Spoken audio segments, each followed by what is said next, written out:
Last week, we reported that Javi Marroquin could actually be legally forced to help raise Kailyn Lowry's baby by Chris Lopez. An arcane law that's still on the books in Delaware, where both Kail and Javi reside, states that in cases where a couple has been divorced for less than 300 days, the ex-husband will be considered the presumed father unless steps are taken to indicate that otherwise. That means that unless Kailyn puts down someone else's name on the birth certificate, leaving the father space blank will not help Javi, and Lopez files a denial of paternity with the Delaware Office of Vital Statistics. Javi is legally the dad. Needless to say, Marroquin is less than thrilled by the situation.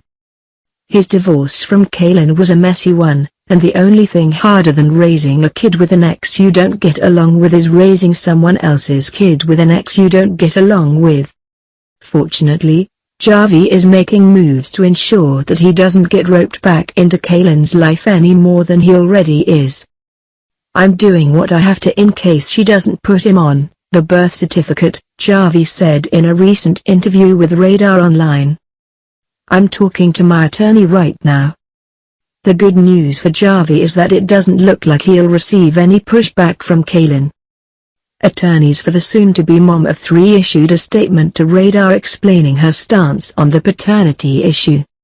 In Delaware law, when a child is born within 300 days of the legal end of a marriage, if no party does anything for 2 years, the former husband will be considered the father of the child, the statement reads. All the mother of the child has to do is simply request that the family court determine paternity of the child pursuant to Chapter 8 of Title 13 of the Delaware Code to appropriately determine who is actually the father. The attorney added that if Lopez doesn't consent to his being legally deemed the father, then Kailyn will simply request a paternity hearing. The court will then order genetic testing to be done and the father, Chris Lopez, will be lawfully determined according to well-established Delaware law. In other words, Javi will almost certainly be off the hook in the eyes of the state. But Kailyn's legal woes might just be getting started.